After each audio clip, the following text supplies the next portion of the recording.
Gold trusted gold buyers మీరు తాకట్టు పెట్టిన బంగారాన్ని విడిపించి ఈ రోజు ఉన్న మార్కెట్ ధరకు కొనబడును.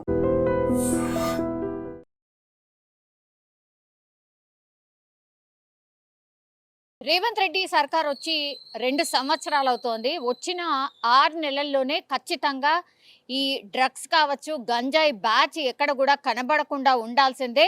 వాటి మీద మేము ఉక్కు పాదం మోపబోతున్నామంటూ కూడా పూర్తి స్థాయిలో దానికి సంబంధించి సెపరేట్ వింగ్ ఏర్పాటు చేయడం, దాడులు చేయడం, ఎక్కడికక్కడ చెకింగ్ చేయడం, చాలా కొన్ని కేజీల గంజాయిని పట్టుకున్నటువంటి సందర్భం చాలా మటుకైతే మనం చూసాం. అయినా సరే అక్కడక్కడ కొన్ని సంఘటనలు జరుగుతూనే ఉన్నాయి. ఇప్పుడు తాజాగా నిన్న అంటే ఆదివారం రోజు రాత్రి కేపీహెచ్పికి సంబంధించిన పోలీస్ స్టేషన్ పరిధిలోనే ఒక సంఘటన జరిగింది. యాక్చువల్లీ ఈ గంజాయికి సంబంధించిన బ్యాచ్ ఒక అపార్ట్మెంట్ పక్కనే గంజాయి సేవిస్తున్నట్టుగా గుర్తించడం అయితే జరిగింది. ఎందుకంటే ఈ గంజాయి సేవిస్తున్నటువంటి బ్యాచ్కి నిజంగా ఆ మత్తులో వాళ్ళు ఏం చేస్తున్నారో ఏంటి అనేది కూడా తెలియదు.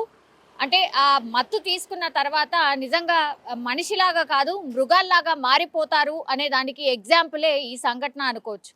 అయితే ఈ గంజాయికి సంబంధించి ఒక 5గురు ఈ గంజాయి సేవిస్తున్నట్టు వాళ్ళని గుర్తించిండు. అపార్ట్మెంట్ పక్కనే సేవిస్తున్నారు కాబట్టి అపార్ట్మెంట్ అనగానే మనకు తెలుసు వాచ్మెన్ అనే వ్యక్తి ఉంటాడు అని. సో ఆ బిల్డింగ్కి సంబంధించిన వాచ్మెన్ అది గుర్తించిండు. దాని తర్వాత ఆ ఇరుగు పొరుగు వాళ్ళతోని కలిసి ఈ గంజాయి సేవిస్తున్న బ్యాచ్ దగ్గరికి వెళ్ళి మీరు ఇక్కడ గంజాయిని సేవించొద్దు, మీరు నేను అంటే ఎన్ని టైమ్స్ మీకు చెప్పినా సరే పదే అదే చేస్తున్నారు, ఇక్కడ నివాసం ఉండే ప్రాంతాలు ఇవన్నీ కూడా మా సార్ వాళ్ళు చూస్తే కోప్పడతారు, మీరు ఇక్కడ నుంచి వెళ్ళిపోండి అంటే ఈ గంజాయి సేవిస్తున్న బ్యాచ్ ఏదైతే ఉందో ఆయన మీదనే తిరగబడ్డం, గొడవ స్టార్ట్ చేయడం, కొంత గలాటాకు కూడా దారి తీయడం అయితే జరిగింది.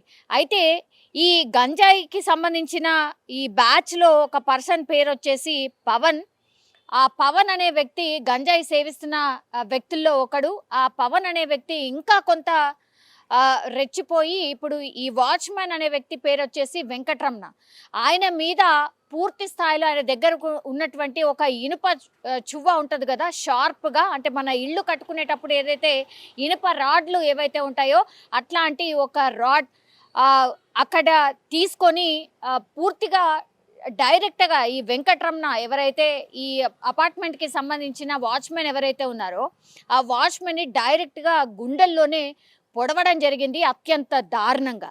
సో ఈ వెంకటరమణతో పాటు మిగతా వాళ్ళు అందరూ అక్కడే ఉన్నారు. గట్టిగా అరవడం, వాళ్ళు కూడా అతన్ని నిలువరించే ప్రయత్నం చేసినప్పటికీ కూడా ఇంకా మిగతా నలుగురు కూడా కొంత గలాట జరిగినటువంటి పరిస్థితుల్లో ఇప్పుడు వెంకటరమణని పొడిచినటువంటి సందర్భం. పూర్తి స్థాయిలో ఆ గుండెల్లో పొడవడంతో అక్కడికక్కడే వెంకటరమణ కుప్పకూలి చనిపోవడం అయితే జరిగింది. అండ్ మిగతా వాళ్ళు ఎవరైతే వెంకటరమణతో పాటు ఈ గంజాయి సేవించకండి అని చెప్పే ప్రయత్నం చేసిన వాళ్ళందరూ కూడా వెంటనే పక్కకు పరుగులు తీసి పోలీసులకైతే ఇన్ఫర్మేషన్ ఇచ్చారు. ఆ లోపలనే ఈ మిగతా గంజాయి బ్యాచ్ అట్లాగే ఈ పవన్ అనే వ్యక్తి ఎవరైతే పొడిచాడో ఆ వ్యక్తిని కూడా పూర్తిగా పరారైనటువంటి పరిస్థితి. ఇప్పుడు పోలీసులు రంగంలోకి దిగారు. పోలీసులు ఇమ్మీడియట్గా స్పాట్కి చేరుకొని అసలు ఏం జరిగింది ఏంటి, అక్కడ జరిగినటువంటి సంఘటన, ఆ డీటెయిల్స్ అన్ని కూడా వీళ్ళ దగ్గర నుంచి తీసుకున్నటువంటి పరిస్థితి. ఇప్పుడు ఈ గంజాయి సేవించినటువంటి బ్యాచ్ పూర్తి స్థాయిలో పరారీలో ఉంది. నిన్నటి నుంచి కూడా వాళ్ళ కోసం వెతుకుతున్నటువంటి పరిస్థితి. అయితే అక్కడక్కడ ఇట్లాంటి గంజాయి సేవిస్తున్నటువంటి బ్యాచ్ కొంత నిర్మానుష్య ప్రాంతాలు, ఎక్కువగా జనసంచారం లేనటువంటి ప్రాంతాలని చూస్ చేసుకొని అట్లాగే చీకటి పడ్డ తర్వాత కొంత అందరు లోపలికి వెళ్ళిపోతారు, అందరూ నిద్రలోకి జారుకుంటారు. కాబట్టి ఇట్లాంటి వాళ్ళు ఐదర్ కొంత జనసాంద్రత లేని ప్రాంతాలు అనుకోండి, లేకపోతే ఈ గార్డెన్స్ అనుకోండి, ఇట్లాంటి ప్లేస్లో ఈ బ్యాచ్ అంతా కూడా రెచ్చిపోతూ ఉంటుంది.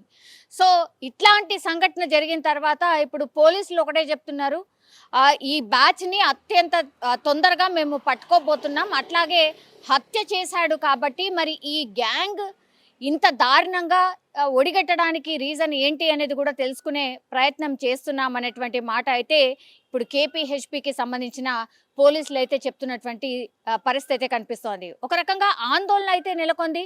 బికాజ్ గంజాయి తాగద్దు అన్నందుకే హత్య చేశాడు అని అంటే వాళ్ళ మానసిక స్థితి ఏ రేంజ్లో ఉంది అనేది కూడా మనకు స్పష్టంగా అర్థమవుతోంది. ఎన్ని అవగాహన కార్యక్రమాలు చేసినా, ఎంత అవగాహన కల్పించినా సరే ఇప్పుడు ఇట్లాంటి బ్యాచెస్ చాలా అంటే చాలానే ఉన్నాయి. అక్కడక్కడ ఇట్లా మనుషుల మీద దాడి చేయడమో లేకపోతే ఇట్లా పొడిచి చంపినప్పుడు బయటకు వస్తున్నాయి తప్పించి, కానీ చాలా చోట్ల కూడా ఇంకా కూడా గంజాయి దొరుకుతోంది. వీటి మీద ఇంకా కూడా సీరియస్ యాక్షన్ తీసుకోవాల్సిందే అని స్థానికులు అయితే చెప్తున్న సిచ్యువేషన్ అయితే కనిపిస్తోంది. ఒక రకంగా కేపీహెచ్పి అది యాక్చువల్లీ చాలా రద్దీగా ఉన్నటువంటి ప్రాంతాల్లో ఇట్లాంటి సంఘటన జరగడంతో ఇప్పుడు కొంత ఆందోళన అయితే వ్యక్తమవుతోంది. పేరు జగదీష్ మేర్సెట్ అండి. ఇక్కడ KBHP colony JNT metro station దగ్గర సత్తర్పేట నగర్లో వాచ్మెన్గా పనిచేస్తున్నాం. నేను మా అన్నయ్య తోడళ్ళు నిన్న ఆదివారం కావడంతో చికెన్ అయి తెచ్చుకుని ఇంట్లో భోజనం వండుకుని తింటుండగా 12:30 టైంకి ఒక గంజాయి బ్యాచ్ మా అపార్ట్మెంట్ వెనకాల పార్కులో గంజాయి తాగుతున్నారు. దూరంగా తాగారు. ఎప్పుడుని ఈ రాత్రి అతిగా మీరి మా ఇంటికి గోడ దాకా వచ్చి మా ఇంటి దగ్గర అల్లరి చేయడం జరిగింది. మీరు ఎందుకు ఇలా చేస్తున్నారని చెప్పి అడిగినందుకు, నీకెందుకు సంబంధం, నీకేంటి పని, మా నీ ప్లేసా పార్కే కదా, నీ ఏ జాగిరీ కాదు కదా, మమ్మల్ని తిట్టారు, దూషించారు. దాన్ని నేను వాళ్ళ ఫోటో తీసుకుని మా సార్ కంప్లీట్ ఇద్దామని వెళ్ళాను. వాళ్ళు అతిగా మమ్మల్ని తిట్టడం వల్ల మా అన్నయ్య వెళ్ళి ఎందుకు తిడుతున్నారు, మీకు ఏట్రా సంబంధం అని అడిగినందుకు అందులో పవన్ అనే వ్యక్తి మా అన్నయ్యని పడవడం జరిగిందండి. మా అన్నయ్య అప్పటికప్పటికే 2 నిమిషాల్లో చనిపోవడం కూడా జరిగింది. పోలీసులు కంప్లైంట్ ఇచ్చాము. ఒక 4గురిని పట్టుకున్నారు. వాళ్ళు మొత్తం 5 మంది వచ్చారు. అర్ధరాత్రి 12:10 టైంకి. ఇలా రోజు జరిగేదండి. కానీ రాత్రి అతిగా మీరి మా ఇంటి దగ్గర రావడం జరిగింది. మేము పోలీసు వారికి న్యాయం చేయాలని కోరుతున్నాం.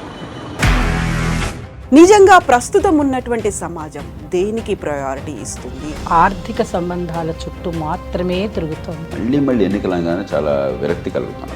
మంచి అనిపిస్తుంది కదా, లేడీస్ కూడా ఛాలెంజింగ్ జాబ్స్ చేసినప్పుడు చాలా బాగుంటది. ట్రాఫిక్ అసిస్టెంట్స్ గా నియమించిన ట్రాన్స్జెండర్స్ అందరితో సాల్యూట్ చేయించుకుంటున్నారు. ఫుడ్ డెలివరీ ఇవ్వటానికి వెళ్ళినటువంటి డెలివరీ బాయ్ అనిల్ పై కళ్ళ ముందు